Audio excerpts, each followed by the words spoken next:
Today I'm starting things off in the Nether regions. We've been doing a bunch of work on the base lately, and I fancy a little bit of a change, so I was wondering what that was then. I couldn't quite make it out. So we're going to do some work on some Nether projects, and I'm actually going to start a fairly ridiculous project, hopefully in today's Hermitcraft episode. I mean, it's nuts. Okay, it's going to be wild. I'm excited for it. I'm also scared of it a little bit because it's not a project that I've ever really done before. So prepare your peepers for that one. But to start things off today, I just want to get some gold. There's no real reason. I don't need any more gold. I don't need any of this stuff. But there's very few people online right now, and I just love using this thing. So let's get to it. And of course, that menes we're going to do a hyper-fast third-person time-lapse so you can see all the death happening incredibly quickly. Right, let's get to it. And I tell you what, while recording that time-lapse, I was thinking two things. The first thing is how satisfying it is to watch that gold farm work. I mean, I'm excited to see the time-lapse because even in real time, there's just something about it. You know, seeing the zombie pigmen spawn on the edges and then run into the center and die, it sounds grim. When you say it like that, it sounds grim, but it just looks so cool. But the other thing that I was thinking about is I'm getting excited about the prospect of a new Minecraft update. You know, because we're getting towards that time now. It's been on my mind a lot lately. I've actually been mentioning it in the Hermitcraft episodes. For some reason, this upcoming update, I'm super excited for. I'm like, it's something that I've been thinking about a lot because, you know, the Nether update just released. Normally, it's kind of a couple months until we start seeing features, and that means that we're probably only a couple of weeks away before we get the first snapshots or at least some announcements. And I really don't know what to expect.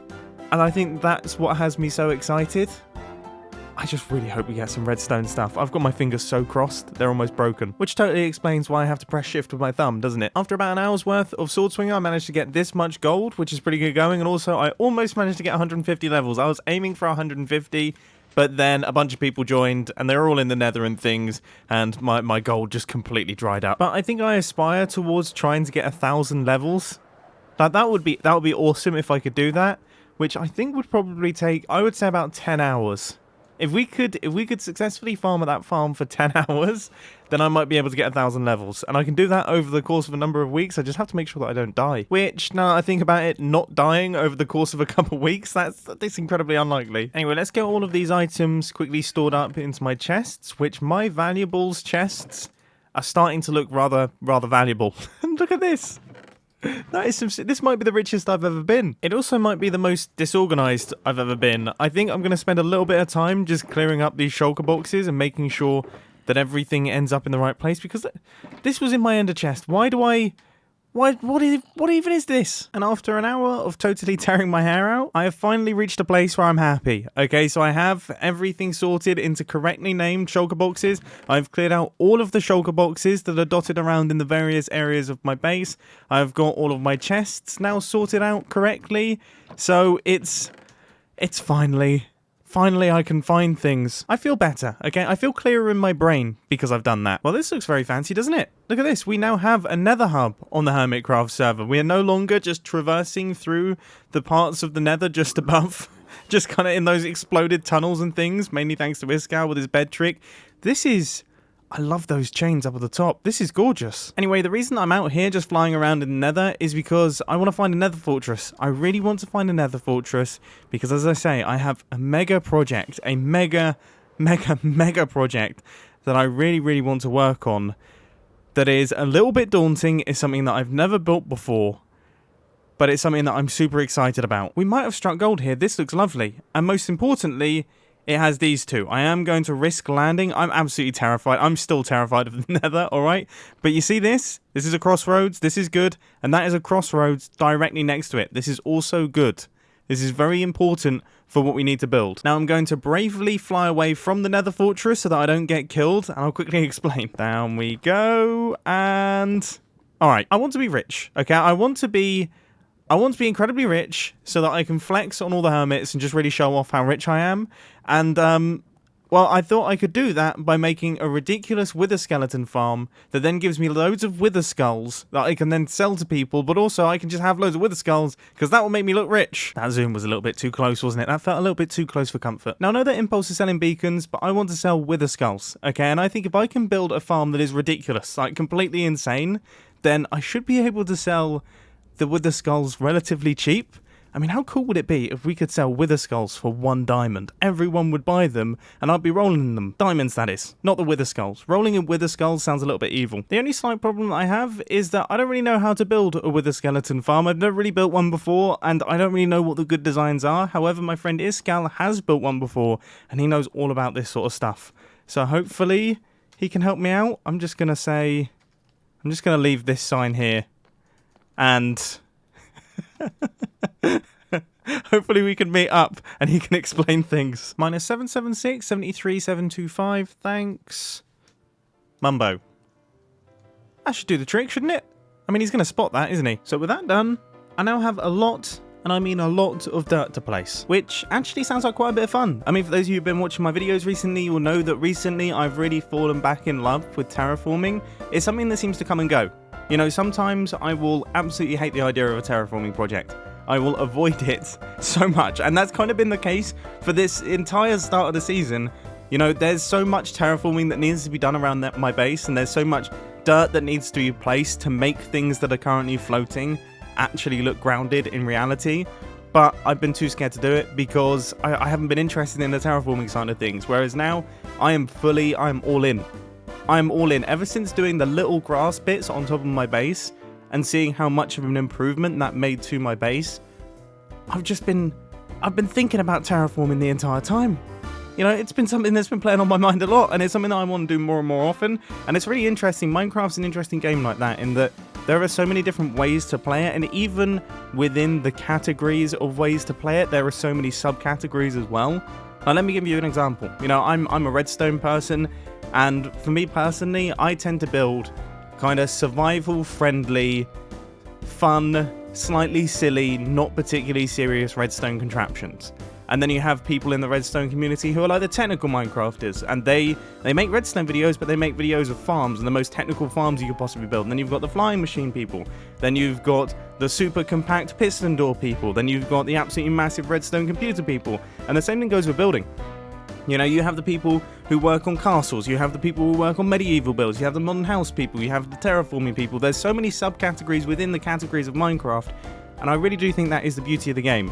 And I personally am just really enjoying kind of floating my way through those subcategories and just dipping in and out of the things that I personally enjoy. Anyway, that's enough waffling. Let's take a look at what I built. And for maybe the 60th time this season, I would say 60, maybe 70, maybe a couple thousand to be honest with you, this has seriously improved the base, and it makes it look so much more finished. I swear that's like the catchphrase of this Hermitcraft season. But look at that! That is serious. It's made the base look even bigger as well. It is... Oh my goodness, it looks so cool. It looks so cool. Even this side, which a lot of this was actually natural, this is all natural landscape, and then it transitions into the stuff that I built over there.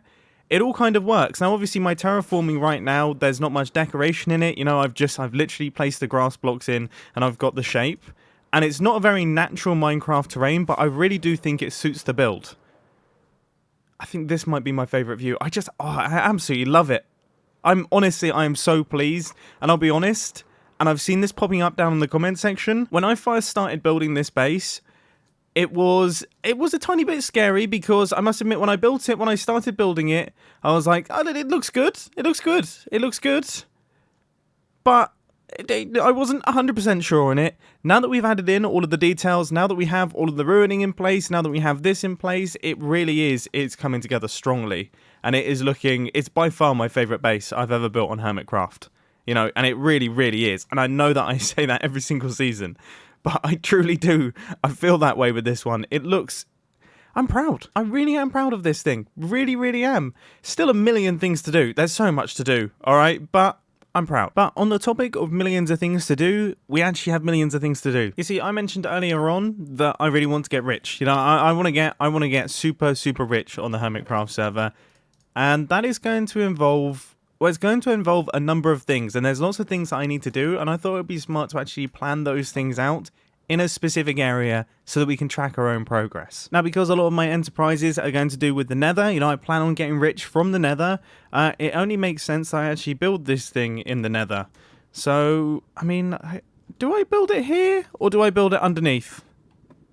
I mean, it does feel a little bit strange. Right, let's go underneath. I found a pretty good spot, and I'm just in the process of building up this little building. It's not going to be a particularly big building. You know, all enterprises, Amazon started in a bedroom, and I think Microsoft started in a garage, I think. So this is how it's going to be. We're going to have like a golden bedroom garage, except there's no cars in Minecraft, so a garage is a bit pointless, and if I build a bedroom in the Nether, then it's probably not going to end very well. Fine. It's just going to be a completely bedless, carless office. Yes, an office. An office makes total sense. And I've got to say, as far as offices go, you know, for our first ever headquarters, this looks pretty rich. I mean, I already feel pretty rich with the fact that I have this little thing. Anyway, if we pop inside, you can see currently there isn't much in here, but there's a little bit more that needs to be done. We might need to work on the security a tiny bit. We've had our first. Thank goodness it's all safe. Maybe building this thing next to a soul sand valley probably wasn't the best of ideas. Anyway, this little build is now all completed. Haha! I missed. That's embarrassing. Get off my roof, sir. Excuse me. You have no right to be there. Oh, goodness me. He has got a ridiculously powerful bow. What on earth was that? Okay, I'm gonna get inside.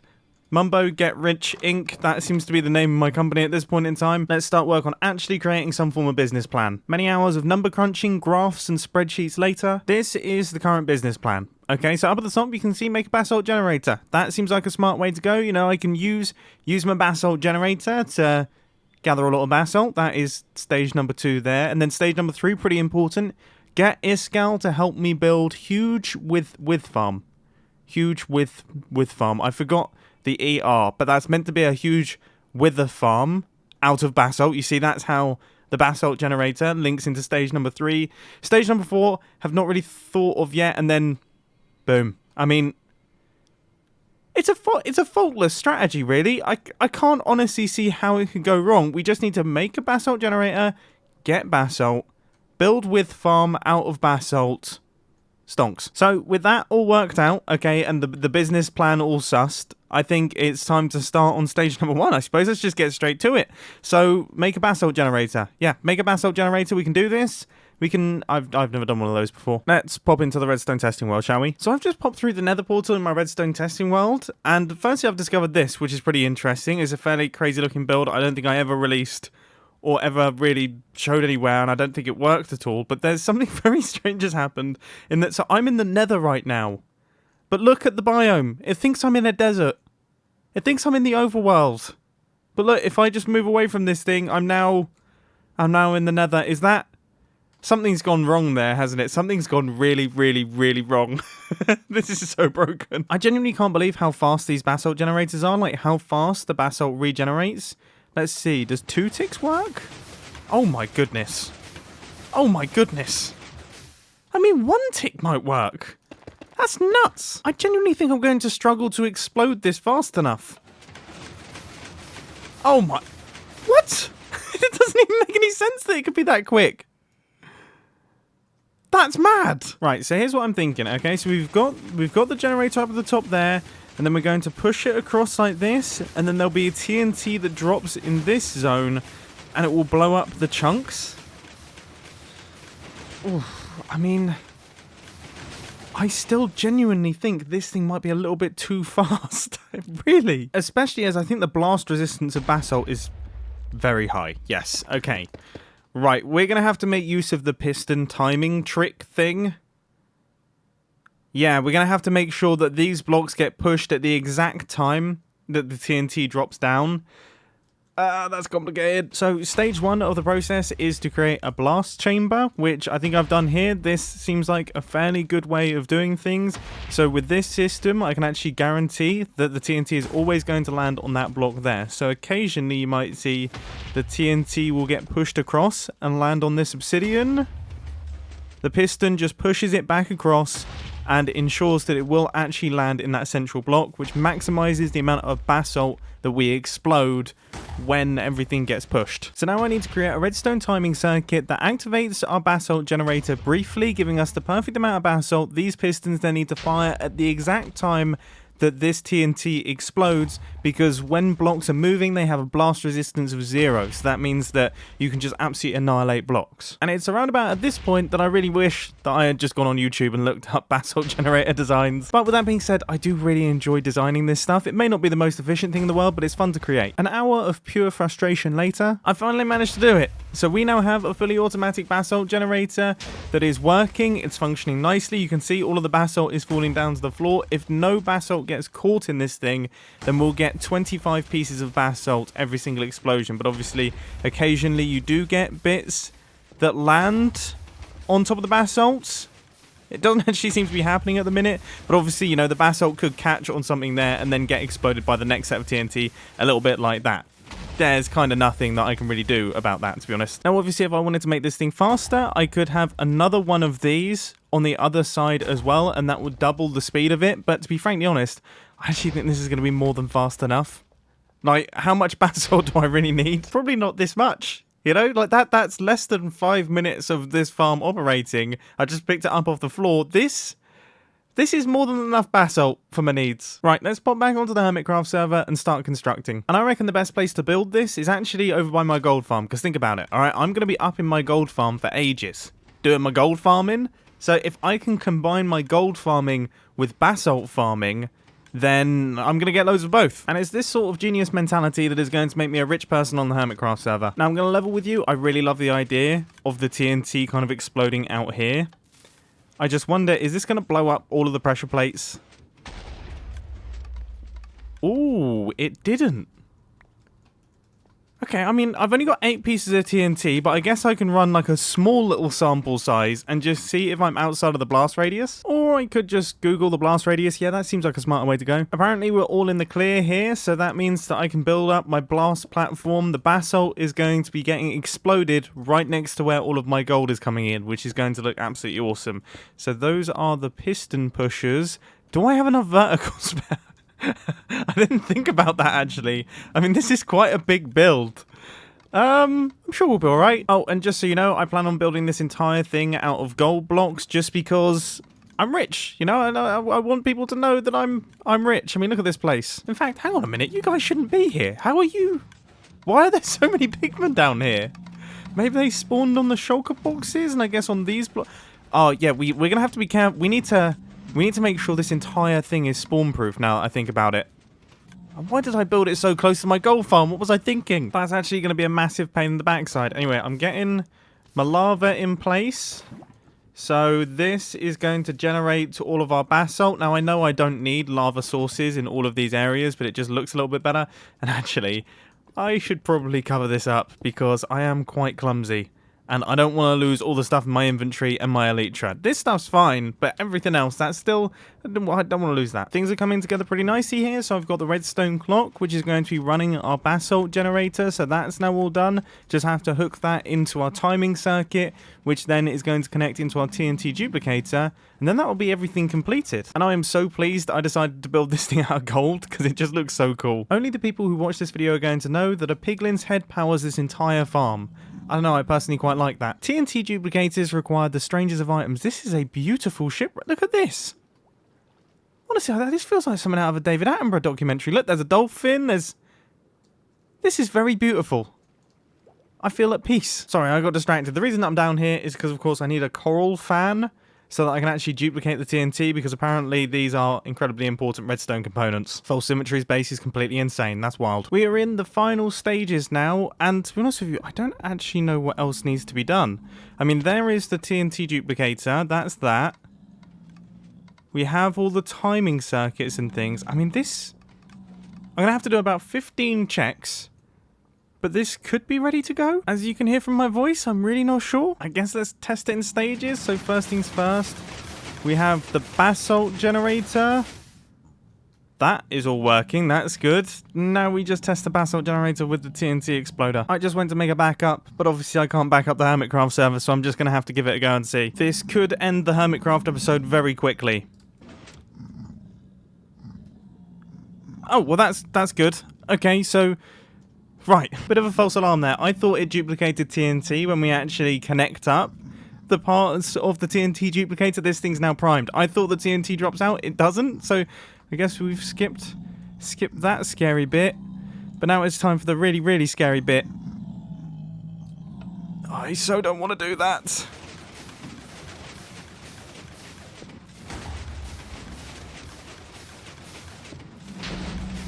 I mean... Oh my goodness! Is this thing working first time?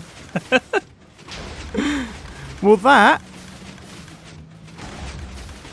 is just brilliant. Nothing's exploded. Well, apart from the stuff that needs to be exploded. This is all worked out. So we now have ourselves a fully functioning basalt generator over by the gold farm. Nice. I'm so pleased with that. I'm really, really pleased with that. So that has now been ticked off the list. We have made a basalt generator. Next up is gather a lot of basalt. So that means that we'll need to gather up, well, we'll need to gather up some basalt, but also we'll need to build the collection system, which I'll be honest, I don't really know how I'm going to do just yet. I mean, it's the Nether. We can't just use water to push things in. I have to do some interesting bits there.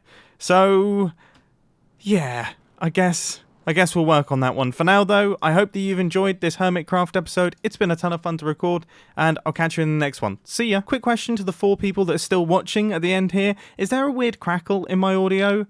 I've been having audio problems loads over the past maybe 6, ever since getting this new computer, and I've tried to fix it by replacing all my audio equipment. I've spent tons of money, and I might just have to get a new computer.